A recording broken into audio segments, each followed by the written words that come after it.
The morning Jennie Donnelly buried her husband, she told the preacher she would not be accepting casseroles, condolences, or charity, and she meant every word of it with the full force of her considerable will. The Kansas plains stretched out behind the small white church in Hays City in the spring of 1874, flat and brown and indifferent to grief, and Jennie stood at the graveside of Thomas Donnelly with her two children pressed against her sides, and her jaw set in a line so firm it looked carved from the same limestone that pushed up through the wheat fields she now owned alone. Thomas had been dead 3 days from a fever that came on fast and took him faster, and the women of the congregation had already begun circling with their covered dishes and their soft, pitying eyes, and Jennie had thanked each of them kindly and sent them away. She was 31 years old. She had come to Kansas from Ohio 7 years earlier as a new bride with roughened hands and a willingness to work that surprised even Thomas, who had grown up on a farm and thought he knew what hard work looked like. She had learned to plow behind their old ox, Hector, in that first year when they could not afford hired help. She had learned to can and salt and dry everything the land gave them. She had learned to shoot a rifle tolerably well and to set a broken fence post in frozen ground, and to read the sky the way her father had taught her to read Scripture, with close attention and a healthy respect for what it might be telling her. She did not consider herself remarkable for any of this. She considered herself a farmer's wife and now a farmer's widow, and she intended to remain a farmer. Her children were Ada, who was 9, and Henry, who was 6. They were good children, strong and brown from the sun, and they already helped with the lighter chores. Jennie had made a quiet inventory of what she had in the days since Thomas passed. She had the farm, 160 acres on a quarter-section claim that Thomas had filed under the Homestead Act 6 years ago. She had a sound house, a good well, a barn that needed one wall repaired, and 2 horses, a mule and old Hector the ox. She had seed corn and winter wheat seed and a kitchen garden already starting up through the dark soil. She had a little cash money in a tin box under the floorboard, enough to last perhaps through summer if she was careful. What she did not have was a husband's arms or a husband's back, and in the farming country of central Kansas in 1874, those things counted for a great deal. The neighbors meant well. That was the thing about the people out here on the prairie. They genuinely meant well, and that made it harder to refuse them. Gerald Whitmore from the next claim over came by the day after the burial with his hat in his hands and an offer to plow her south field, and Jennie thanked him and said she could manage. The Reverend Aldrich suggested that perhaps she might consider leasing the northern acreage to one of the German immigrant families newly settled near the river, and Jennie told him she would think on it, and then she did not, because leasing meant giving up, and giving up was not a thing she intended to do. Word spread through Hays City, the way word always spread through small western towns, like water finding every crack in the ground. The widow Donnelly had refused the Whitmore boys' offer to plow. The widow Donnelly had turned down old Pete Sutter when he offered the use of his newer equipment. The widow Donnelly was going to work that farm herself, with nothing but those 2 young children and her own stubbornness for company. People admired it and worried about it in equal measure. She did not care what people thought, or at least she told herself she did not. What she cared about was getting the south field turned before the window for corn planting closed, because if she missed that window she would lose a season's income, and she could not afford to lose a season's income. She got up before light every morning and she worked until the sky went dark, and she pushed herself the way she had always pushed herself, harder than Thomas had ever asked her to, because there was no one else. The south field was heavy clay soil, hard to break. Thomas had always started it first because it took the most effort. Jennie hitched Hector to the plow on a Tuesday morning in late April when the air still held the bite of early spring, and the sky was pale gray at the edges, and she squared her shoulders and took the plow handles in her hands and she began. It was harder than she remembered. Thomas had been a big man, strong through the shoulders, and he had made this look like manageable work. Jennie was not small. She was a sturdy woman with strong arms and a good back. But the clay fought her every step, and Hector, old as he was, required constant urging. And by noon she had turned perhaps a quarter of what she needed to turn, and her arms were shaking with a fine, deep tremor that she refused to acknowledge. She ate a cold lunch sitting on the plow handle, and she watched Ada and Henry chasing a ground squirrel near the fence line. And she thought very carefully and very deliberately about Thomas, about his hands, about the way he had whistled while he plowed. And she allowed herself 2 minutes of pure grief before she stood up and took the handles again. She was back at it on Wednesday and Thursday.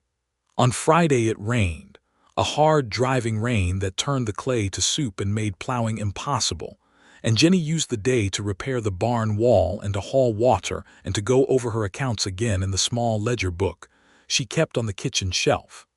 The numbers were not comforting, but they were not impossible if she could get the corn in, and if the summer was not too dry, and if nothing else went wrong. She was aware, in a low and constant way, that a great many things could go wrong. It was early May when Calvin Wells came to Hays City. He rode in on a big roan gelding on a Wednesday afternoon, a lean man with a quiet face and dark eyes under the brim of a brown hat that had seen considerable weather.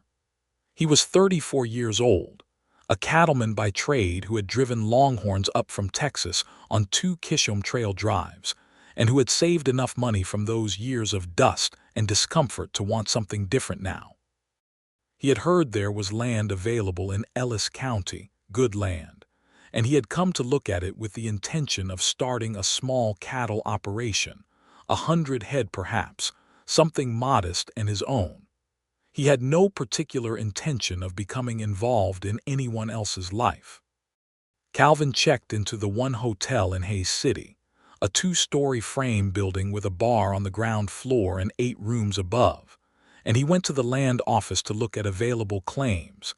And in the evening he ate supper at the boarding house on Front Street, where Mrs. Harlan served the best food in town. And it was at this supper table that he first heard about Jennie Donnelly. He was sitting across from Gerald Whitmore's youngest son, a boy of about 18 named Clyde, who was full of strong opinions about most things, and Clyde brought up the widow Donnelly in the same breath as the weather and the price of beef. "She is going to run that place into the ground," Clyde said, cutting his meat with authority. "She is out there every day behind that old ox of hers, and the south field is not half done yet, and the corn window closes the end of May. My father has offered twice. She just smiles and says she is fine." "Maybe she is fine," said a woman at the table, a schoolteacher named Miss Carter, whose opinion Clyde clearly did not expect. "She has 2 little ones," Clyde said, as if this settled the matter in his favor. "So she has reason to work hard," Miss Carter said, and the table moved on to other subjects. Calvin did not say anything.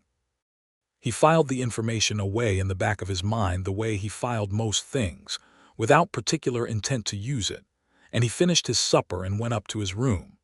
He found the claim he wanted the following week, 120 acres bordering the creek to the east of town, good grass, good water, and he began the process of filing on it and arranging for the small herd of cattle he intended to purchase from a man in Dodge City in the fall. In the meantime, he was a man with money and time and no particular occupation, which was a state he found uncomfortable. So he hired on at the livery stable in Hays City for day wages, which suited the livery owner, old Mac Pryor, very well because his regular stable hand had run off to the Colorado silver fields the previous month.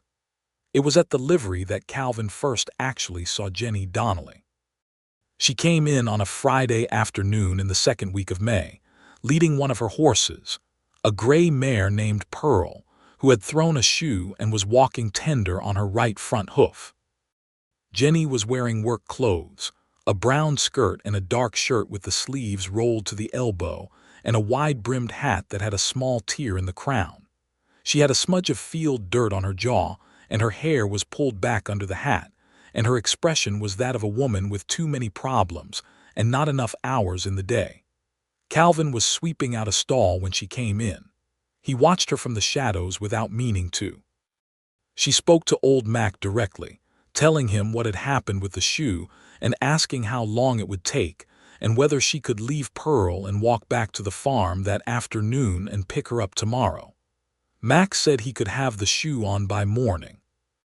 Jennie thanked him, and the transaction was ordinary and efficient, and then Jennie turned to leave and she nearly walked into the wheelbarrow Calvin had set against the stable entrance, and she caught herself with a quick sideways step and looked at him with frank dark eyes that were very tired and very alert at the same time. "Pardon me," she said. "My fault," Calvin said. "I should not have left it there." She looked at him for just a moment with the steady, assessing gaze of someone accustomed to sizing things up quickly, and then she nodded once and walked out into the afternoon sun. Calvin stood there for a moment, holding his broom. Old Mac came up beside him, having observed all of this with the interest of a man who had very little entertainment available to him. "That is Jennie Donnelly," Mac said, as if Calvin had asked. "Lost her husband a month back. Running that farm by herself now." "So I have heard," Calvin said, and went back to sweeping. But he thought about her eyes on the walk back to the hotel that evening. They were very dark, almost black in the stable shadow, and there was something in them that was not just fatigue. There was something that looked a great deal like determination worn down to its last bright edge, the way a good knife looks when it has been used hard for a long time. He went to the farm on a Saturday morning not to see her. He was riding out to look at his own claim along the creek, and her farm lay between the town and the creek road, and he passed by without stopping. But he could see her from the road, a small upright figure behind the old ox in the south field, and he could see from the road that she was only perhaps a third of the way through what needed to be done, and the end of May was 2 weeks away. He kept riding. He told himself it was not his business. He had been told she refused help. He was a stranger here, and a man with no particular standing in her life. And the last thing a proud woman needed was a strange man appearing on her doorstep with unsolicited opinions about her corn planting schedule. He came back the next Saturday on his way to the creek claim again, and she was in the south field again, and she was perhaps halfway through now, and he thought that was actually respectable progress for a woman working alone, and he felt something that was not quite admiration and not quite sympathy but somewhere between the two. He did stop this time, pulling his horse up at the fence line, and he watched for a moment. She had the plow working in good straight rows, and she was urging Hector with a low, firm voice that carried across the field. And there was a precision and a stubbornness to her work that he recognized from men he had worked beside on the cattle drives, men who simply would not quit even when quitting would have made good sense. She saw him at the fence. She straightened at the end of a row and looked at him across the distance, and he raised his hat briefly, and she gave a small nod and then turned Hector and started back down the next row without missing a step. He rode on. He saw her again at the general store in town on the following Monday. She was buying seed and a few provisions, and she was adding figures in her head as she went, and he could see her making small adjustments to her choices, putting back a tin of something, picking up a cheaper cut of something else. She was doing it without any apparent embarrassment or distress, with the same calm efficiency she brought to everything, and it occurred to him that this was what genuine courage looked like. Not the loud kind, not the kind that announced itself, the quiet kind that just kept going. He bought his own provisions, and did not speak to her beyond a good afternoon, that she returned with the same brief nod she had given him at the fence. At supper that evening he found himself sitting near Miss Carter, the schoolteacher, again, and he asked, because he could not help himself, what the widow Donnelly was like. Miss Carter looked at him with the penetrating gaze of a woman who missed nothing. "She is the most capable person in this county," Miss Carter said, "and also the most stubborn. Her husband, Thomas, was a good man, but Jennie was always the backbone of that operation. She will manage because she does not know how not to." "But the corn," Calvin said. "Yes," Miss Carter said. "The corn is a problem, But if you are thinking of going out there with an offer, I would advise you to think carefully about how you approach it. She has turned away every man in this town. I was not thinking of going out there, Calvin said. Miss Carter looked at him as if she could see straight through this statement to the truth of the matter. Of course not, she said pleasantly, and changed the subject. He did not go to the farm with an offer, but he thought about her almost every day, which annoyed him in a mild and persistent way. He was not a man given to mooning over women he had exchanged perhaps 20 words with. He was a practical man, a Western man, the kind of man who had spent years driving cattle up 1,000 miles of dusty trail and sleeping under stars and eating beans cooked over wood fires. And he had learned in that life that sentiment was a luxury that the plains did not always permit. But there was something about Jennie Donnelly that lodged in his mind the way a song does. Not grand or sweeping, just there, recurring, present in quiet moments. The last week of May arrived with a warm wind from the south and a sky so blue it looked painted. And Calvin was riding out to his claim on a Thursday morning when he saw, from some distance, that the situation in the south field had changed. Jennie was not plowing in the smooth, mechanical rhythm he had seen before. She was stopped at the far end of the field, and even from a distance he could see something was wrong. He slowed his horse without deciding to and looked more carefully. She was standing at the plow and both her hands were on the handles, and she was not moving, not resting, not looking at the sky, just standing there in the posture of a person who has reached the outer limit of something. He came closer along the fence road, and he could see it then. The plow had dropped lower on one side, the way it did when the earth shifted in a soft spot, and it had dug in at an angle, which meant it needed to be lifted and reset, a job that required both strength and leverage, and the position it was in made it awkward to reset alone even for a strong man. It needed to be lifted from the front and walked back, which meant leaving the handles and getting down in the furrow. He could see her hands on the handles.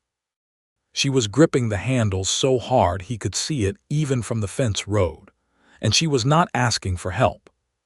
She was standing there in the middle of that Kansas field, with the corn window closing in 3 days, and she was not asking for help because she did not ask for help.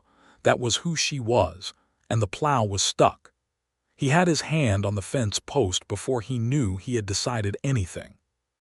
He tied his horse to the post, and he climbed the fence, and he walked across the half-turned field toward her, stepping carefully through the turned clods, and she heard him coming and she turned around, and her expression did a complicated thing. A flash of something that might have been relief followed immediately by the armoring of her jaw, and she squared her shoulders. "I am managing," she said before he had said a word. He walked past her without stopping, without speaking, and he went to the front of the plow, to the blade that had dug in at the wrong angle, and he got down on one knee in the dark Kansas earth, and he took hold of the iron frame with both hands and he lifted. It was heavy.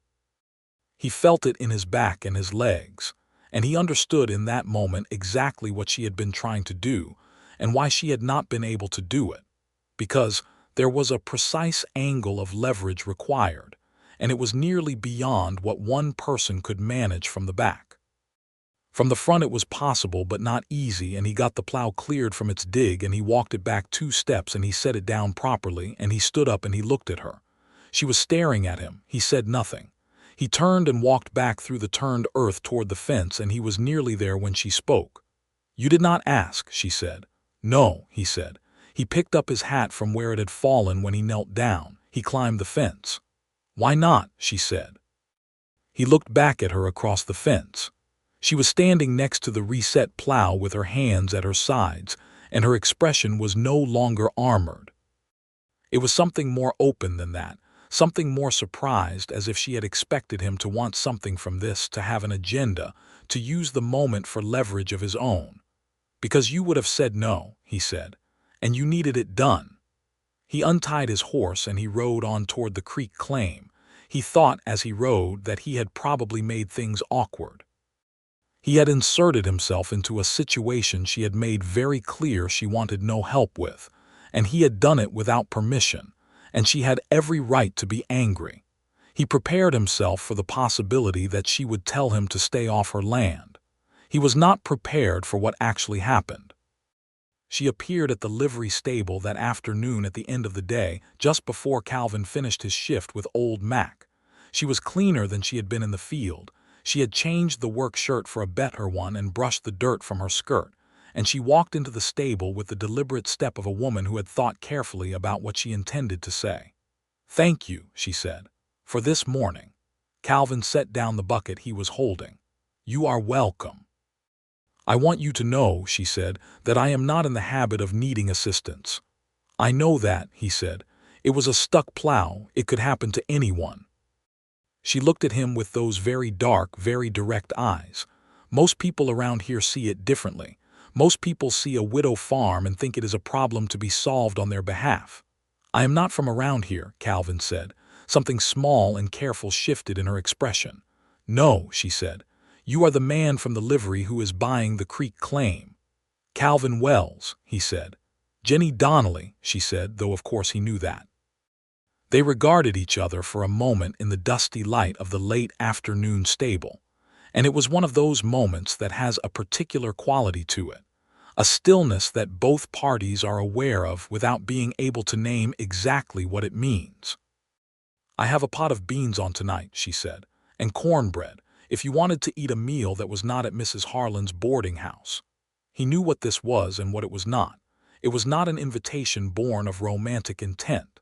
It was a woman paying a debt in the currency she had available, a meal, as an exchange for a deed rendered, because Jennie Donnelly did not take anything for free and never had. He understood this precisely. "I would like that," he said. He rode out to the farm that evening as the sun was going low and painting the plains in all the colors that plains could be painted, amber and rose, and a deep bruised purple along the horizon. And the farm looked good in that light. The house solid and square, and the barn recently patched on one wall, and the kitchen garden dark and green and orderly along the south side of the house. Ada and Henry watched him ride up from the front porch with the frank curiosity of farm children who did not see many strangers. Henry had a stick he was using as some kind of implement, a plow or a sword or something in between, and Ada had a book open on her knees that she did not pretend to keep reading. "Are you the man who fixed Mama's plow?" Henry asked, with the directness of a 6-year-old who saw no reason to approach anything indirectly. "I helped with a stuck plow," Calvin said, dismounting. "Your mother fixed it herself." He tied his horse to the porch post, and Jennie appeared in the doorway, and she introduced her children, and Henry looked at Calvin with the appraising eye of a child who has recently lost his father and is trying to figure out what all the men in his world want. They ate at the kitchen table, beans and cornbread and a small preserved jar of peaches that Jennie opened without ceremony. And the meal was simple and honest and very good. And they talked about the farm and about his claim on the creek and about the cattle he intended to buy in the fall. Jennie knew a great deal about cattle, more than he expected, because Thomas had run a few head alongside the crop operation, and she had handled the selling twice when he was ill with something milder than the fever that eventually took him. "You know the price for longhorns right now," Calvin said, with some surprise. "I know the price for everything," Jennie said, without any vanity in it. "When you are farming on a tight margin, prices become very important." Henry had fallen asleep in his chair by the time the peaches were finished, and Ada was reading her book again with the determined air of a child pretending not to listen to the adults, and Jennie picked Henry up and carried him to the back room without any fuss. And when she came back, she made coffee from the small quantity she had in the tin, strong black Kansas coffee, and she set 2 cups on the table and she sat down. "The corn will go in next week," she said. It was not a boast, it was a report. "Good," Calvin said. "The south field is almost entirely turned. I should finish tomorrow." "The clay holds the moisture well once you get the corn in," Calvin said. "Down in Texas, the clay soil in certain counties gave strong yields when the rain was right." She looked at him with interest rather than defensiveness, which told him something. She was not a woman who resented useful information. She was a woman who resented pity. Those were two different things. They talked for another hour, about farming and cattle, and about the Kansas seasons, and about the changes coming to this part of the territory, the railroad pushing further west, and what that would mean for the small farmers and the cattlemen alike. She had opinions about all of it, clear and well-reasoned opinions, and he listened to them with real attention because they were worth listening to. When he stood to leave, she walked him to the porch, and the night was very clear, a big western sky with stars thick from horizon to horizon, and the air smelled of turned earth and new grass. "You can come back," she said. It came out plainly, without decoration or particular warmth, but he understood that for Jennie Donnelly this was the equivalent of an enthusiastic welcome. "I would like to," he said. He rode back to town in the star-bright dark, thinking about the way she had looked in the lamplight at her kitchen table, not soft exactly, but less armored, and about the way her voice had changed when she talked about the farm, how it picked up something that could only be called love. He went back to the farm on Sunday, not to work and not because he had been asked.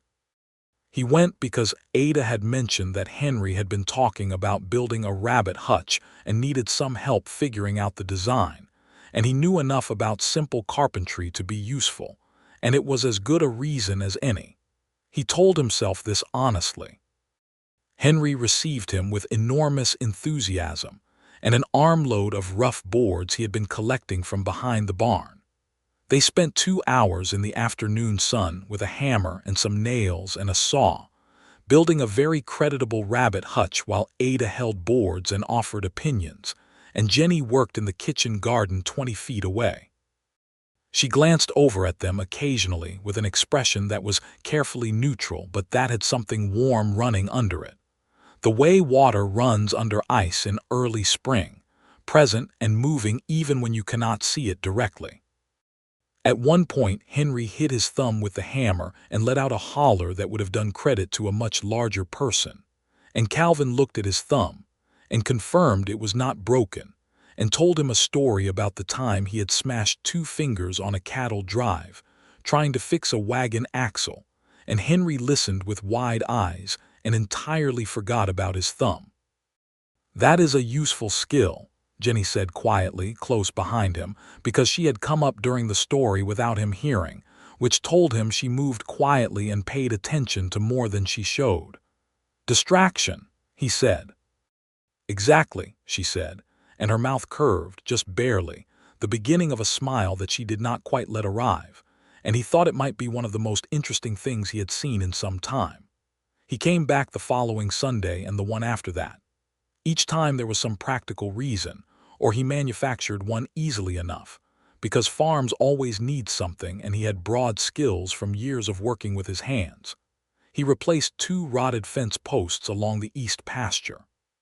He looked at the barn roof where Jennie had noticed a soft spot and confirmed that 2 boards needed replacing before the summer rains. He showed Henry how to sharpen a knife correctly. Each time he came, he and Jennie talked, in the evenings or in the afternoons when the children were occupied, and their conversations ranged widely, over the farm and the territory and books they had read and the country they had come from. He had grown up in Missouri on a hardscrabble family farm, and he had left at 18 to drive cattle because the farm could not support everyone, and he was the middle son of 5, and he told her this simply without self-pity. She had grown up in Ohio, the daughter of a school teacher, and she had married Thomas Donnelly at 24 because she loved him, and because she was ready to build something of her own, and she told him this with a directness that he appreciated very much. He was a good man, she said of Thomas, one evening when the children were in bed and the June dark was warm around the house. A good husband and a good father. The farm was his dream, but I loved it as much as he did. More, maybe, by the end. I knew every inch of this ground. That is clear, Calvin said. People think a woman who wants to keep her farm is being irrational. Like the sensible thing is to sell and go back east to family. She looked at him steadily. What do you think? I think it is your land, he said. I think you homesteaded it same as any man would homestead it, and the law says it belongs to you, and what you do with it is your decision." She looked at him for a long moment. "You are a different kind of man, Mr. Wells." "Calvin," he said. "Calvin," she said, and there it was again, that almost smile, closer to arriving this time. The summer settled in with its full Kansas heat, and its blue-white skies, and its thunderstorms that came up fast from the south, and turned the air electric. Jennie's corn came in strong in the south field, the clay soil holding the moisture from a good June rain, and she was out in the kitchen garden every morning while the air was still cool, and in the afternoon she worked on mending and preserving, and the 100 small tasks of keeping a farm running. She looked less gaunt to Calvin's eye than she had in May. She was sleeping better, he thought. The corn was in. The first crisis had passed. Calvin's cattle deal came through in late June. He bought 30 head from a man in Abilene, rather than the fall purchase he had planned in Dodge, because the price was right and the animals were sound, and he drove them out to the creek claim himself with the help of a young cowhand named Pete Ruiz, a Mexican-American boy of 19 who had worked the Kishom Trail and was looking for steadier employment. Calvin hired Pete on a permanent basis, which meant building a bunkhouse on the creek claim, which gave him construction work for a part of July. He was aware, during this period, that he was thinking about Jennie Donnelly with a frequency and a specificity that had moved past simple neighborly interest. He thought about her in the morning and in the evening and sometimes in the middle of the day when he was doing something that required no particular mental attention. He thought about the way she carried herself, the straight back and the unassuming competence of her movement. He thought about her voice, which was low and even and very direct, and about the way her face changed when she talked about her children or about the farm, the way something opened up in it that was not open when she was dealing with the rest of the world. He was not a man who confused himself about his own feelings as a general rule, and he did not confuse himself about these. He was falling in love with Jennie Donnelly, with the patience and the inevitability of water finding its level. It was not a dramatic process. It was simply the daily accumulation of 100 small observations and conversations adding up to something he could no longer pretend was not there. The question was what to do about it, and here he was genuinely uncertain, because Jennie was not a woman who could be approached in any ordinary way, and he did not want to approach her in an ordinary way. What she needed, what she deserved, was a man who understood who she was and what she had built and did not want to change a single thing about it. And what he felt for her was too important to risk with a misstep. So he was patient, which did not come naturally to him as a general rule, but which felt entirely right in this particular situation. It was Ada who complicated things, in the way that 9-year-old girls have of complicating things by saying the truest things most directly. Calvin was fixing the soft spot in the barn roof on a Saturday afternoon in July, and Ada had appointed herself his assistant, which meant handing him nails with great ceremony and providing a running commentary on everything she observed. She was a child with her mother's dark eyes and her father's open face, and she was very clever and not at all shy once she had decided she trusted you, and she had apparently decided she trusted Calvin some weeks earlier. "Mama has not been cross in a while," Ada said, handing him a nail. "Is that right?" Calvin said, nailing. "She was very cross for a while after Papa died, not at us, just at everything, at the farm and the weather and the plow and things like that." "That seems reasonable," Calvin said. "She is better now," Ada said. "She hums again. She used to hum when she was making bread and then she stopped and now she is doing it again." She handed him another nail. "She hums more on the days you come." Calvin was careful to keep his expression entirely neutral. "Is that so?" "Yes," Ada said. She looked up at him with those frank dark eyes. "Do you like my mother?" "Your mother is an admirable woman," Calvin said carefully. "That is a grown-up way of saying yes without saying it," Ada said with complete confidence and went back to counting nails. He thought about this conversation more than was entirely sensible. In August, trouble arrived in the form of Jennie's brother-in-law, Thomas's brother, a man named Frank Donnelly who came up from Missouri on the train and appeared at the farm on a Tuesday morning with a briefcase and a legal air about him. He was a small, pale man in a town suit, and he had the manner of a man who had convinced himself he was being very helpful and generous while pursuing an agenda that was primarily his own. Frank's position was that the farm was too much for Jennie to manage and that she ought to sell it. He had, he said, a buyer already identified, a land company out of Topeka that was buying up quarter sections in Ellis County, and the price was fair, and Jennie and the children could come to Missouri and live comfortably. Jennie received all of this with the same calm attentiveness she gave everything, and then she said, "No, Frank." Frank said it was impractical to think she could manage long-term. Jennie said she had turned the south field, planted the corn, repaired the barn wall and the roof, maintained the well, and raised her children through a Kansas spring alone, and she did not think impractical was the right word. Frank said the children needed a proper home. Jennie said they had a proper home. Frank stayed 3 days, pressing his case with different arguments each day and getting the same answer each time. And on the evening of the second day, Jennie came to the livery at the end of Calvin's shift, and she was not in distress. She was not the kind of woman who came to anyone in distress, but there was a tightness around her eyes that had not been there before. She told him about Frank matter-of-factly, the way she told him most things. "Can he compel you to sell?" Calvin asked. "No," she said. "The claim is in my name now, filed and registered. He has no legal standing. He knows it." "Then what is he after?" She was quiet for a moment. "He thinks Thomas would have wanted it. He and Thomas were close. I think he is grieving in his own way, and this is what it looks like." She paused. "I feel sorry for him, actually, but I am not selling this farm." "No," Calvin said, "you are not." She looked at him. "You say that very surely."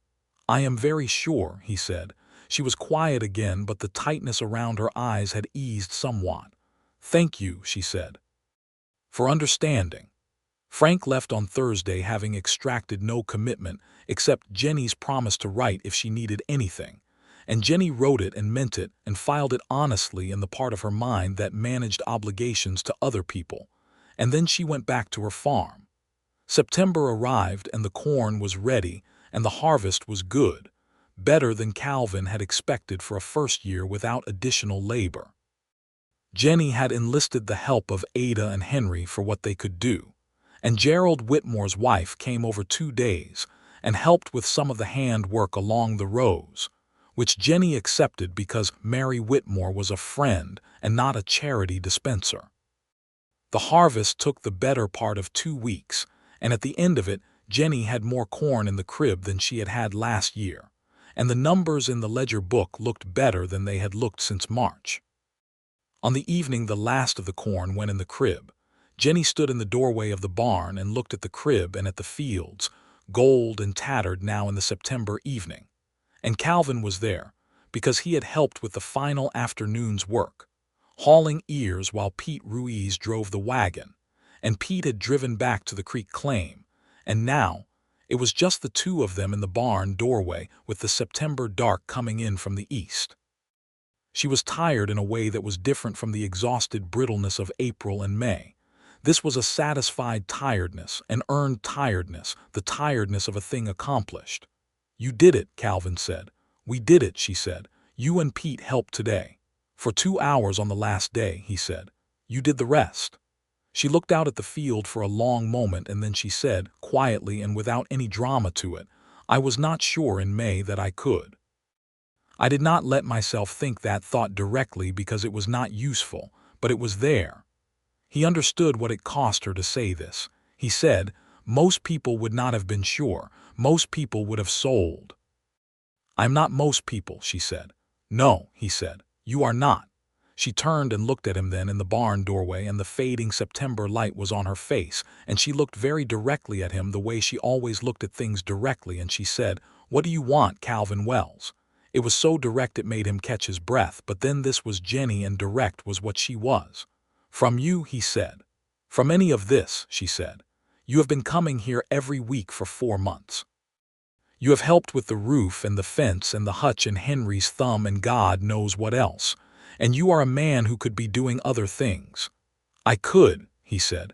So what do you want? He looked at her for a moment, at the earnest directness of her face, at the dark eyes that would take a foolish answer and know it for what it was and not forgive it. I want to sit at your kitchen table and drink your terrible coffee and argue with you about corn prices, he said. And I want to do it for a very long time. She looked at him.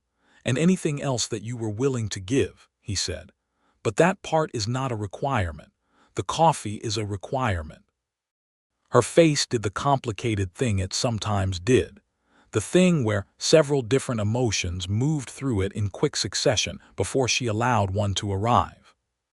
And what arrived was the smile, the one that had been almost arriving for 4 months, and it was worth the wait. It was a very good smile, clear and warm and entirely genuine. The coffee is terrible, she said. I know, he said. I will think about the rest of it, she said. But the smile was still there. He rode back to the creek claim in the September dark feeling something he had not felt in a long time, which was the uncomplicated rightness of being in the correct place in the world. October came in cool and golden, and the thing between Calvin and Jennie developed with the same practical organic quality that everything in their lives developed, without announcement, without dramatic declaration, but steadily and with increasing depth. He came to the farm twice a week now, sometimes 3 times, and on the evenings, he was there. The children ate with them and then went to bed, and he and Jennie talked over coffee at the kitchen table until the lamp burned low. He told her about the cattle drives, about the particular loneliness of the trail, about the landscape of Texas in spring when the wildflowers came up in the grassland, and it was, briefly, genuinely beautiful before the summer heat made it harsh again. He told her about his family in Missouri, his mother who was still living, his brothers scattered now across the West in various occupations. He told her about the years he had spent saving money while other men spent theirs on whiskey and cards in the cow towns, because he had had, even then, some vision of a life that looked like what he had now, a piece of land, a small herd, something that was his own. She told him about her father's school in Ohio, and about the books she had read there, every book in the small library, and about how she had known from the time she was a girl that she wanted more open sky than Ohio offered, and Thomas had given her that, and she was grateful to him, and she missed him in the way you miss a person who has been so woven into your daily life that their absence leaves a gap in everything. I am not trying to be him, Calvin said one evening, because it needed to be said. I know, she said. I would not want you to be. He was Thomas. You are you. She looked at him across the table. You are very different from him. Better or worse, he asked. Different, she said firmly, which was an honest answer. In the second week of October, he kissed her. It happened at the end of an evening when he was at the door saying good night, and she was holding the lamp, and neither of them planned it. He simply leaned toward her, and she did not step back, and the kiss was brief and careful and very certain. She looked at him afterward with those steady eyes. All right, she said. All right, he agreed. He rode home smiling so broadly that his horse turned his head back to look at him, which horses sometimes do when their riders are behaving unusually. Things moved as they moved between serious people who have arrived at something serious. Carefully, with full attention to all the practical and emotional stakes involved, but with real momentum. He came to the farm more often and stayed later, and on Sunday mornings now, he arrived early enough to have coffee before church, and he sat with Jennie and the children in the Donnelly family pew, which caused a certain amount of observation and discussion among the congregation that Jennie addressed by simply not addressing it, which was her approach to most of the world's opinions about her. Ada took this development with the satisfaction of a child whose hypothesis has been confirmed. Henry took it with a more complicated and moving reaction, warming to Calvin gradually over several weeks through the medium of shared manual labor and several more hammer stories, until one Sunday morning in November he reached up and took Calvin's hand while they were walking out of church, quite suddenly, and without particular occasion, and Calvin held it and felt something in his chest that was larger than anything he had reasonable words for. He asked Jennie to marry him in December, on an evening when the first real winter had come to the plains and the wind was up from the northwest, and the house was warm with the stove going, and the children were in bed. He had thought about how to do this for some weeks, and in the end he decided that with Jennie the most direct approach was the best one. "I want to marry you," he said. "I want to live here on this farm because it is where you are and because it is a good farm and because it is already home to me in a way I did not expect. I will not take it from you or run it for you. I want to run it with you. There is a difference." She was quiet for a moment, and he let her be quiet because she was a woman who thought before she spoke, and that was one of the things he valued most about her. "There is a difference," she said, "and you know which side of it you are on." "I do," he said. She looked at the lamp for a moment, and then she looked at him. "Yes," she said, "I will marry you, Calvin Wells." He let out a breath he had apparently been holding for some time. "One condition," she said. "Name it. The farm stays in my name." "I would not have it any other way," he said, and he meant it entirely, and she could see that he meant it, and the smile arrived again, full and warm and entirely his. They were married in January of 1875 at the small white church in Hays City, on a cold, clear day when the plains were white with a thin snow, and the sky was the bright, hard blue of a Kansas winter. The Reverend Aldrich performed the ceremony, and Miss Carter sat in the front pew with a look of deep personal satisfaction, and Gerald Whitmore and his wife and half the county came, because a wedding in winter was a genuine social event and people were glad of it. Ada had a new dress that she had helped Jennie sew, a dark red calico that she wore with great dignity. Henry wore his good shirt and managed not to tear it during the entire ceremony, which was considered a significant achievement. Pete Ruiz sat in the back pew looking scrubbed and pleased. Calvin stood at the front of the church and watched Jennie walk up the aisle on her own, because she had no male relative present to give her away, and she said she did not need one. She was giving herself away of her own free will, and she did not require an intermediary for this transaction, which made Reverend Aldrich smile and nod and make a small adjustment to his standard ceremony. She was not wearing white. She was wearing her best dress, a deep blue wool that she had owned since Ohio, and she wore her dark hair up under a small hat with a bit of ribbon, and she looked like herself, wholly and completely herself, and he could not take his eyes off her. They said their vows in the clear, direct way they said most things, looking at each other with the steadiness of two people who had decided on something with full information and no illusions.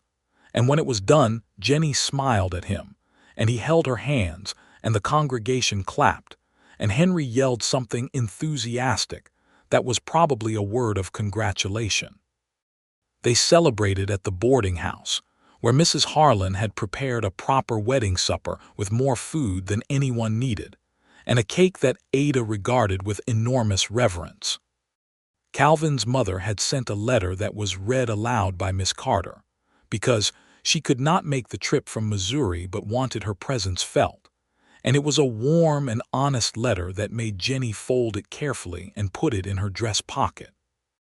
They went back to the farm that evening, the four of them, in the cold dark with the snow crunching under the wagon wheels, and the house was warm from the stove they had banked before leaving, and Ada and Henry went to bed in a state of happy exhaustion, and Jennie and Calvin sat at the kitchen table with the last of the wedding supper coffee, and neither of them said much, because there was not much that needed saying. Everything that had been uncertain was certain now. Everything that had been separate was joined. "How is your coffee tonight?" Jennie said. "Still terrible," Calvin said. She laughed, a real full laugh, the kind he had been hoping to hear for months, and it was very good. The first year of their marriage was the kind of year that settles the real question of a partnership, which is whether two people can work alongside each other in the long, unglamorous middle distances of ordinary life, and still want to be in the same room at the end of the day. The answer for Calvin and Jennie was unambiguously yes, with the qualification that they had strong opinions about almost everything and argued about several of them, but argued in the productive way that people argue when they respect each other, with evidence and listening and occasional genuine position changes. They expanded the cattle operation through the spring of 1875, adding another 40 head from the creek claim to the farm pasture, which the land supported well. Calvin handled most of the cattle work with Pete, and Jennie ran the crop operation and the kitchen garden and the household accounts. And where these responsibilities overlapped, they managed the overlap by talking about it, which was their general approach to most problems. Henry turned 7 in March and became Calvin's shadow in the way that small boys become shadows of the men they have decided to admire, following him through the barn chores and out to the cattle pasture, with a running commentary of observations and questions that Calvin answered with genuine patience and thoroughness. Ada continued to read everything she could find and had begun to talk about what a schoolteacher needed to know, which interested Jennie enormously and which they discussed with full seriousness. In the summer, Jennie became pregnant, which she announced to Calvin on an evening in June with the same directness she brought to everything. "We are going to have a baby in the winter," she said. He looked at her for a moment with something working in his face that was not controllable and was very large. "Jennie," he said. "I know," she said, and she let him hold her for a long moment in the kitchen doorway, which was not the sort of thing she usually permitted before she had things to say about it. But this evening she was content to be held. The pregnancy was uncomplicated. Jennie was a sturdy woman, and she managed her condition with the same practical efficiency she managed everything, making adjustments where necessary without complaint, continuing to work the farm through the summer and into the fall with modifications to the harder tasks that Calvin handled without making a production of it. The baby came in January of 1876, a boy they named Thomas Calvin Donnelly Wells, which was a name of some length and full of meaning, honoring Thomas, who had first built this farm, and Calvin, who was building on it now. He was a large, healthy boy with considerable opinions about most things even at a week old, which Jennie said indicated a Donnelly temperament, and Calvin said the Wells side of the family was not notably quiet either. Henry received the baby with the fascination and mild jealousy of a child confronting a new sibling, and Ada took on the role of second mother with a seriousness that made Jennie smile every time she saw it. The farm grew. They added a room to the house in the spring of 1876, a proper parlor with a real wood floor that Calvin and Pete built in April, which meant that the kitchen table was no longer the only room in the house, and that Ada had a space to do her reading that was not also the space where everything else happened. Calvin built Jennie a proper pantry shelf along the north wall of the kitchen, the kind with deep shelves for the canning jars, because by her 3rd year of serious canning, she had more jars than the old system could accommodate. The cattle operation continued to grow, and by the fall of 1876, they had 120 head grazing on a combination of the creek claim and the expanded farm pasture, and Pete had a proper bunkhouse and a regular wage and a dog named Colonel, who was the most spoiled cattle dog in Ellis County. Jennie had not forgotten what she owed to the land or what she had worked to build, and she ran the farm with the same close attention she had always given it, and Calvin understood that this was not merely an occupation for her but an expression of something essential about who she was, the same way the cattle were for him, and they understood this about each other and gave each other the room for it. There were hard times, as there always are. The winter of 1877 brought a blizzard so severe that they lost 11 head of cattle and the north pasture fence came down entirely, and they spent 3 days keeping the family and the remaining animals alive, while the wind drove ice horizontal across the prairie. Calvin and Jennie worked side by side through those 3 days with a wordless coordination that came from 2 years of working together daily, and when it was over and the sky cleared and the world was white and still, They sat at the kitchen table and looked at each other across the lamp, and they were both so tired they could barely hold their eyes open. And Jennie said, "We are going to be all right." And Calvin said, "Yes."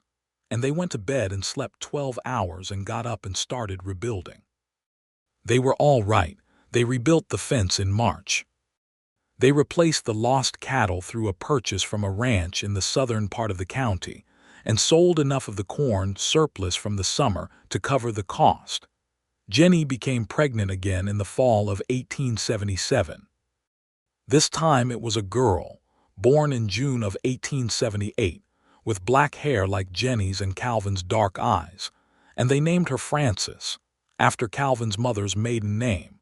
And Ada, now 13 and very serious about her future as a teacher, declared Frances to be the most perfect baby she had ever seen and took her educational development in hand immediately. Henry, now 10, was more interested in the cattle than the new baby, but he held Frances with great solemnity when required and reported on her progress to Calvin, with the manner of a field correspondent writing dispatches. The community of Hays City had changed around them over these years, growing as the railroad pushed its influence into more of the county and bringing new settlers, new businesses, new complexities. There were more farms now along the Creek Road, German and Bohemian immigrant families who had come on the land company's encouragement, and they were good neighbors and hardworking people, and Jennie had learned enough German from Mrs. Schreiber next door to manage basic communication, which she had done with typical practicality. There were also, in these years, more persistent reminders of the injustices built into the territory's history, the land that had been taken from the Cheyenne and Arapaho peoples by treaty, and then by force, the way the small farmers were sometimes squeezed by the land companies, and the railroads that held so much power over who got access to markets, and at what price, the way certain people's labor was valued less than others for reasons that had nothing to do with the quality of the labor. Calvin had grown up in Missouri and had seen the wounds of a more immediate injustice there, and he had his own complicated feelings about the ground he owned, about what ownership meant and how it had been arranged, and he and Jennie talked about these things honestly and without comfortable resolution, because they were not things with comfortable resolutions. What they could do, they did. They paid fair wages to Pete and to the seasonal help they hired in harvest time. They dealt honestly with their Bohemian and German neighbors. Jennie taught the Schreiber children English on Saturday mornings, free of charge, because they needed it, and she had learned from her father that teaching was a thing you gave when you could give it.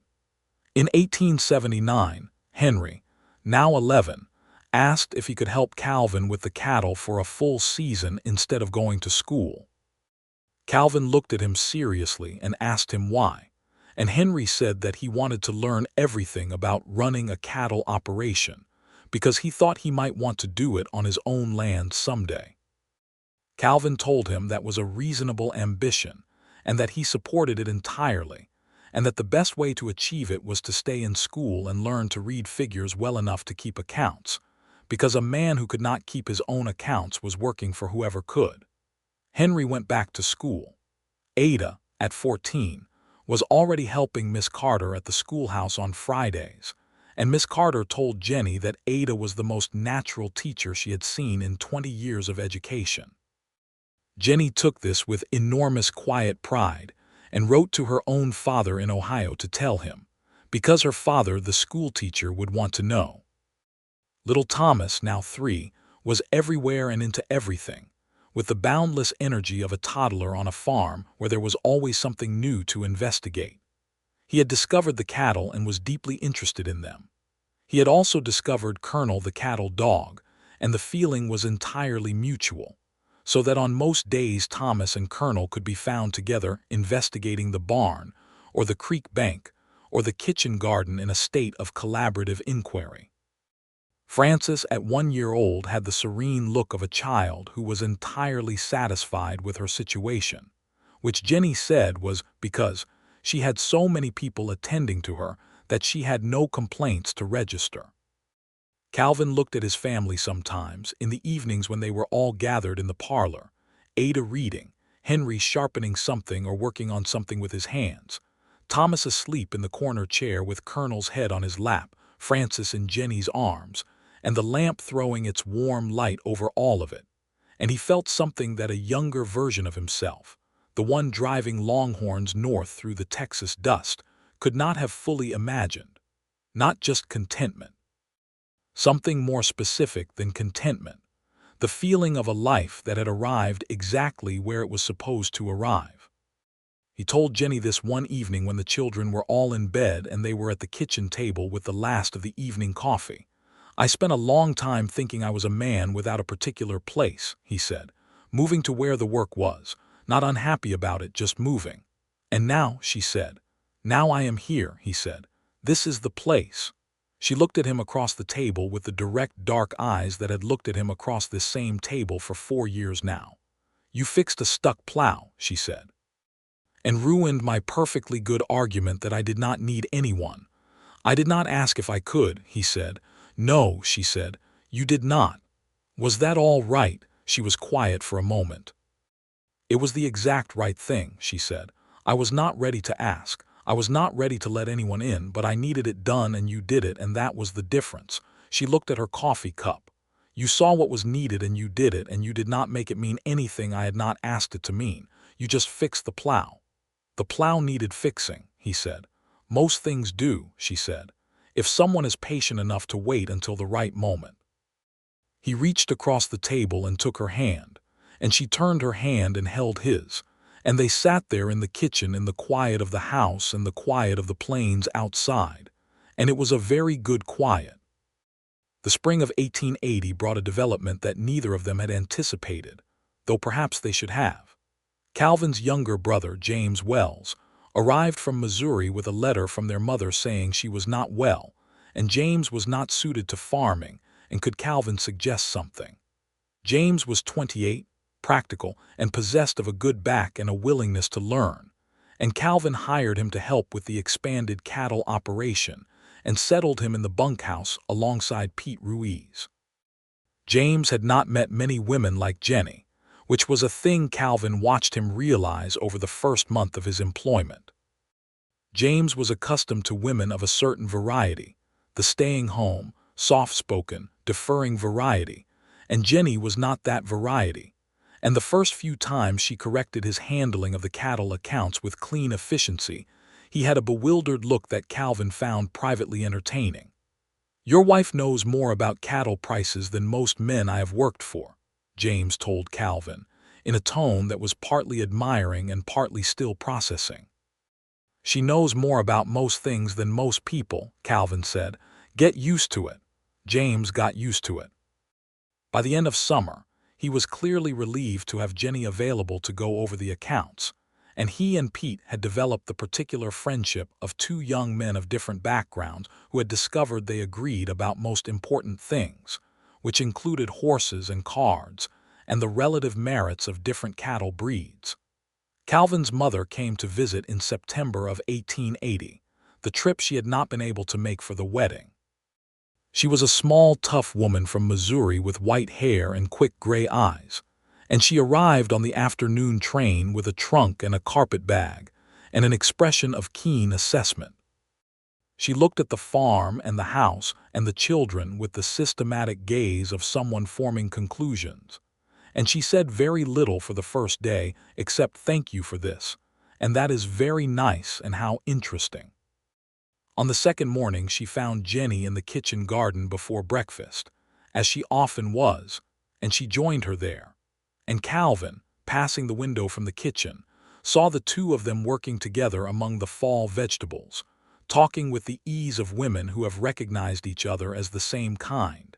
And he stood at the window for a moment with his coffee cup and felt something very warm in his chest.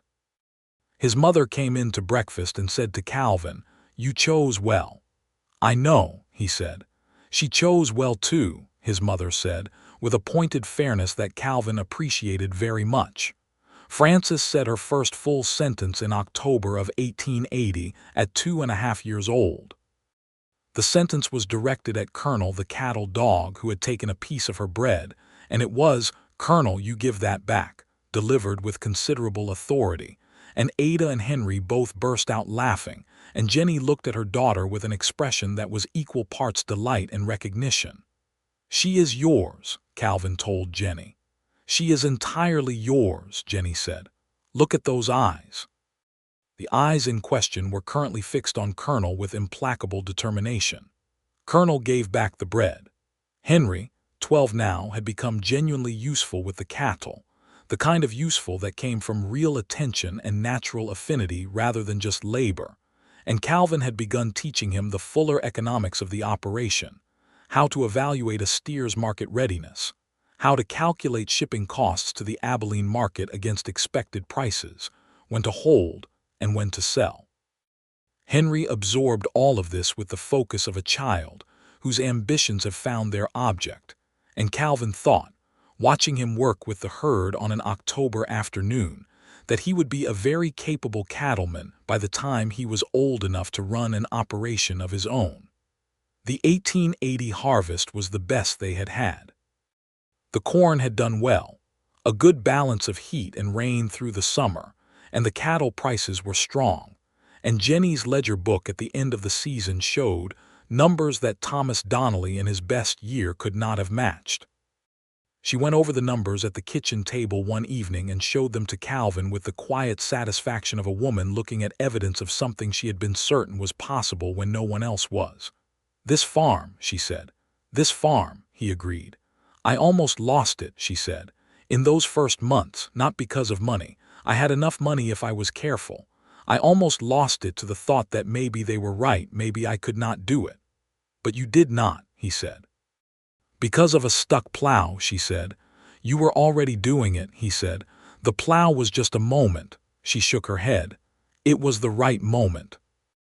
It was the moment I needed someone to act without asking, because if you had asked I would have said no and I would have been wrong, and I was so tired of being wrong about things in silence." She looked at him. "You gave me the right kind of help at the right time, the kind that did not take anything away." He understood what she was saying, and he was glad she had said it. "I want to tell you something," she said. She folded her hands on the ledger book. "When Thomas died, I told myself I would never depend on anyone again, because depending on someone meant losing them could break you. I thought what I needed was to be self-sufficient enough that nothing could break me. And now," he said. "Now I think I was right about the self-sufficiency," she said, "but wrong about the depending, because depending on someone you trust is not a weakness. It is the thing that makes the self-sufficiency worth anything." She looked at him steadily. "You are the person I trust most in the world, after myself." He smiled at that, the honest qualification, the very Jennie accuracy of it. "After yourself," he said. "It seems important to be precise," she said, and the smile came, full and warm. He leaned across the table and kissed her, and she kissed him back with the full directness that characterized everything she did, and the lamplight was warm on the kitchen, and the house was full of the quiet breathing of sleeping children, and this was their life, and it was very good.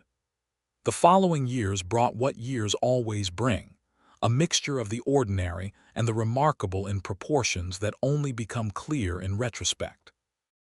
Ada, 17 in the spring of 1882, announced her intention to take the teacher certification examination in Hays City, and Jennie sat down with her and went over the curriculum and helped her study for 2 months, and Ada passed with the highest score Miss Carter had seen in her tenure administering the examination. Ada was hired as the assistant teacher at the Hays City School the following fall, working alongside Miss Carter, who was beginning to think about retirement, and she was very good at it from the first week, which surprised no one who had ever watched her with the younger children. Henry, 14 in 1882, had grown into a boy who was nearly as tall as Calvin, and who handled the cattle with a confidence that made even Pete Ruiz, now a thoroughly seasoned cattleman of 27, nod with approval. He had also, in the way of 14-year-old boys who live on the open Kansas plains, developed a love of horses that went beyond utility into something that looked like art, and he could ride anything on four legs, and had begun to develop opinions about breeding that Calvin took seriously, and James took very seriously, because James's primary enthusiasm in life was horses. Thomas, now 6, was in Ada's class at the Hayes City School, which Ada handled with perfect professional neutrality, except for the one occasion when Thomas hit a frog in another boy's lunch pail, and Ada gave him the exact look that Jennie would have given him, and he was apparently devastated by it, which was considered very funny by everyone in the family except Thomas. Frances, 5, was about to start school and had opinions about this. The opinions were positive. She had been waiting to start school since Ada first described it to her, and she went into the classroom on her first day with the air of a person arriving at a place they have been waiting to reach. In the spring of 1883, Calvin and Jennie made a decision they had been considering for 2 years. The creek claim, Calvin's original holding, had good grass and good water, and it was good land. And Henry was 15 now and serious about his future, and they gave Henry the creek claim as an early inheritance gift, to be formally his when he turned 18, with the understanding that he would manage it as a cattle operation from that point forward. Henry received this news in silence and then walked outside and stood in the yard for a long moment looking at the sky and came back in and said, "Thank you," in a voice that had something large in it that he was managing carefully. "Your mother and I built this place together," Calvin said. "We want you to build something of your own, that is the point." Henry looked at Jennie. She nodded once firmly, the kind of nod that meant what it meant and nothing extra. "I will not waste it," Henry said. "We know that," Jennie said. Pete Ruiz went to work on the creek claim operation with Henry as a full partner in the venture, which was a thing Calvin and Jennie had discussed carefully and then proposed to Pete, who had been loyal and capable and honest for 8 years, and who deserved better than wages. Pete's eyes had gone bright when they made the offer, and he had looked at Jennie and Calvin and said, "You are sure?" And Jennie said, "We are very sure," and that was that. The summer of 1883 was hot and dry, drier than any summer Calvin could remember in Kansas, and the corn struggled and the cattle pasture thinned, and they carried water further than usual and watched the sky with the constant attention of people who know that weather is not an abstraction. The corn yield was lower than average but not a disaster, and the cattle came through with the management adjustments Calvin and Henry and Pete had made, moving them to the creek pasture where the grass held better through the drought. Jennie made the dry summer a subject of close observation. She began keeping more detailed records of rainfall and its effects on different parts of the farm, because she had always had a sense that the soil in certain areas retained moisture differently, and the drought made those differences visible in ways that a normal year did not. By fall she had a theory about which fields would hold up best in a dry year, and she presented it to Calvin at the kitchen table with a hand-drawn map and figures from the ledger, and he looked at it and said it was one of the better pieces of agricultural thinking he had seen. "You should talk to the county extension man when he comes through," he said. "They are starting to collect this kind of information."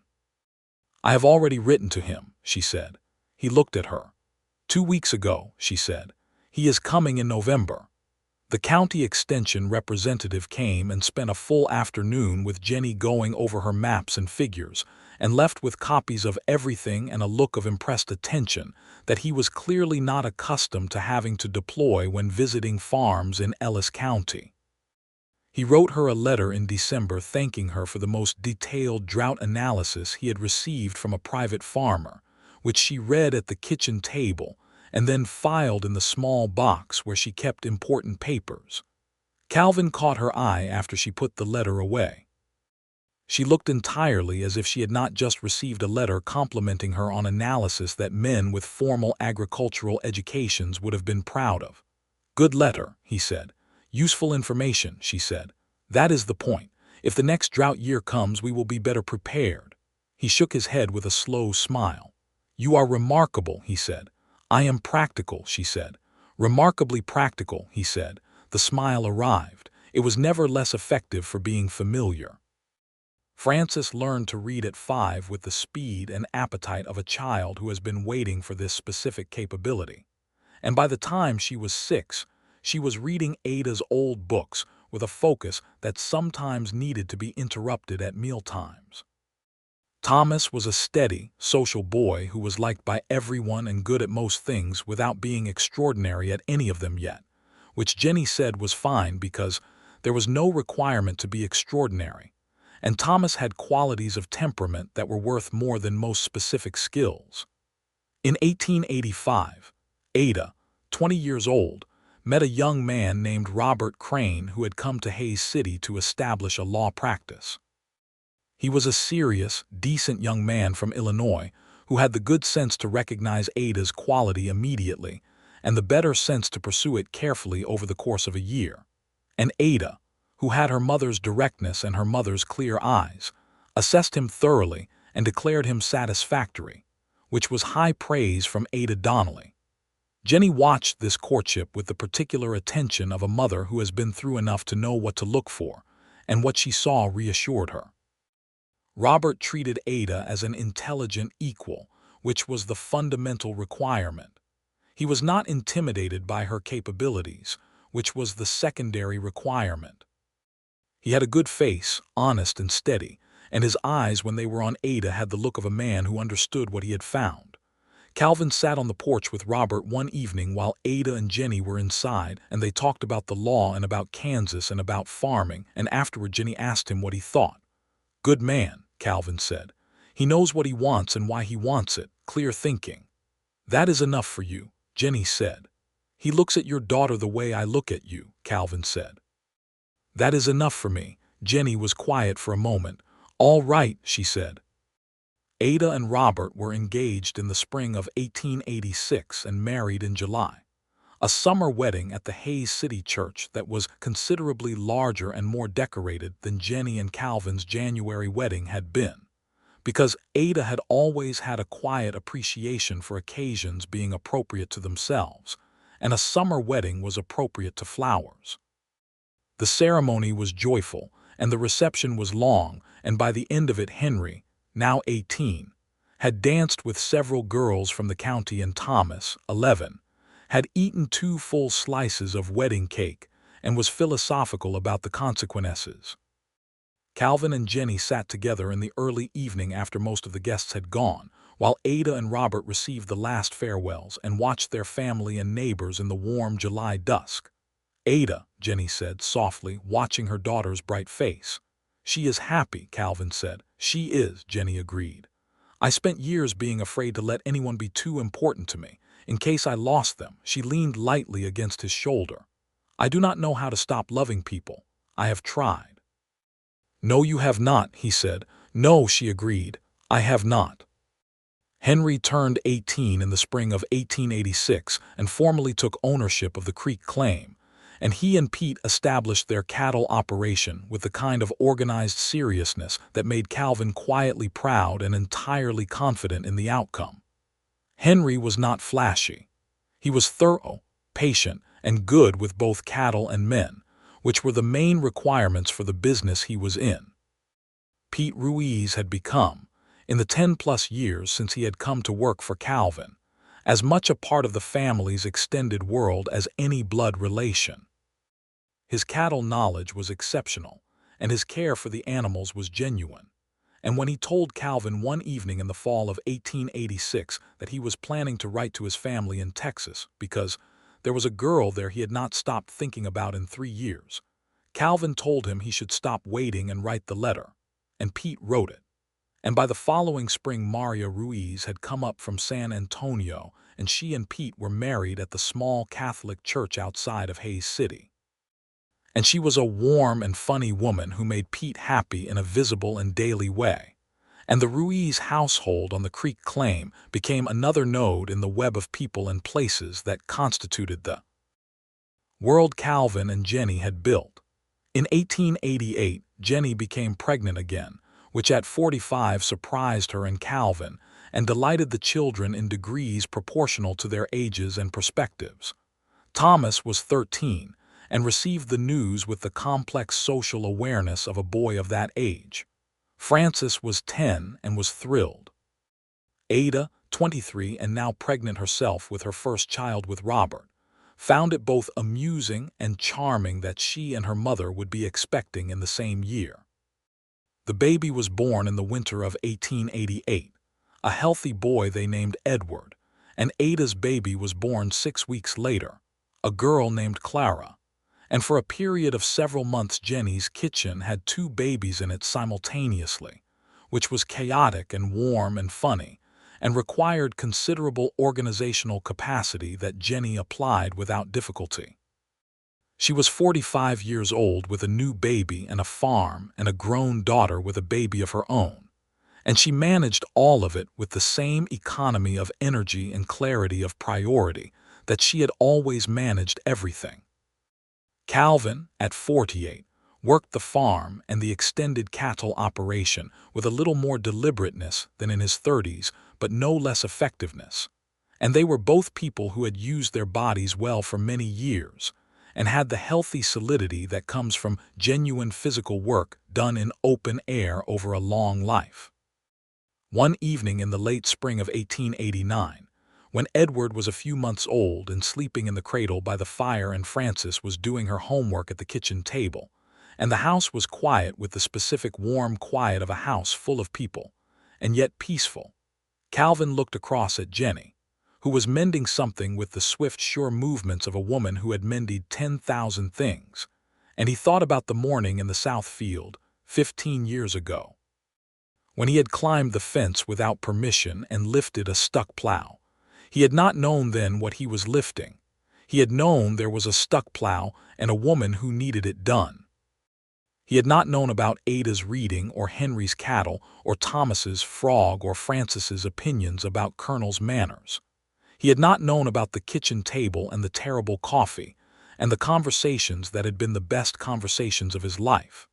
He had not known that this woman, this particular woman, would become as necessary to him as air and as familiar as the land they had built together, and that both of those things would be true and neither would diminish the other. "You are staring," Jennie said, without looking up from her mending. "I am thinking," he said. "About what?" "About a stuck plow," he said. She looked up then, and her face had the thing it had when she allowed him to see clearly into it, the thing without armor, the direct, clear warmth that was the real Jennie underneath the capable, invincible surface. "I have thought about it too," she said, "more than you would expect." "Why?" he said. "Because I was standing there holding those handles and I could not lift it and I was not going to ask anyone to help me and I was going to stand there until I figured it out on my own even if it took all day," she said. "And then there were your boots in the furrow, and you did not say anything. You just did it." She set down the mending. "I have never been able to explain to anyone why that was the thing, why that was different from all the other offers, but it was. Because I was not offering," he said. "I was just doing. Because you saw what was needed," she said, "and you trusted that I would know the difference between that and taking something from me." She looked at him. "You were right, I did know the difference." "You were not easy," he said with a smile. "I was impossible," she said with her own smile. "You were worth every bit of it." "I know," she said, entirely without false modesty, and picked up her mending again. Edward made a small sound in his cradle and Jennie reached out without looking and touched the cradle into a gentle rock, and the baby settled and Frances kept writing, and the lamp kept burning and the spring night was quiet outside and the farm was quiet, sleeping the deep satisfied sleep of worked and tended land. Calvin went out to the porch for a moment, the way he did sometimes in the evenings, to stand in the dark and look at the sky and the land.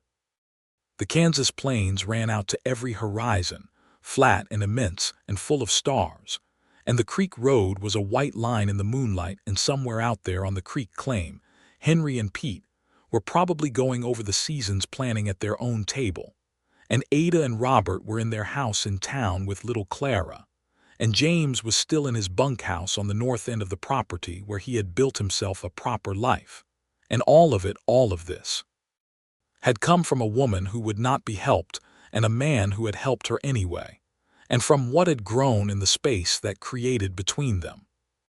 He heard the screen door and Jennie came and stood beside him on the porch, and she put her hand in his without ceremony, the way she had been doing for 14 years, and they stood in the big Kansas night and looked at what they had built. "Edward has your ears," she said. "I was thinking about something more poetic," he said. "What?" "About how lucky I am," he said. "About how I rode into this county with a land claim and nothing else, and now I have this."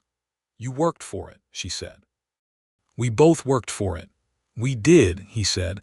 "That is the best part. We both worked for it, and it is both of ours." She was quiet for a moment.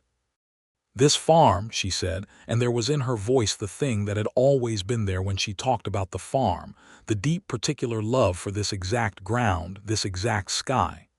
"Thomas built the first piece of it, and then I built the next piece, and then you came and we built the rest together." She squeezed his hand. "That is a good way for something to be built." "The best way," he said. They stood there a while longer, and the night was very still, and the plains were very wide, and the lamp in the kitchen window threw its steady light, and Jennie Donnelly's farm, which was also Calvin Wells's farm, which was also Henry's start and Ada's childhood and Thomas's and Francis's and Edward's whole world, lay around them in the spring dark, solid and true and entirely theirs. Inside, Edward made another small sound, and Jennie turned toward the house. "Come in," she said. "The coffee is terrible." "I know," Calvin said. "I will be right there." He stayed one more moment on the porch, looking at the stars and the land. He breathed in the smell of turned earth and spring grass, and the faint, clean scent of the creek carried on the south wind. Then he turned and went inside, where the lamp was burning and the baby was waking, and Jennie was already in the kitchen, and the door swung shut behind him with the soft, certain sound of a man arriving home.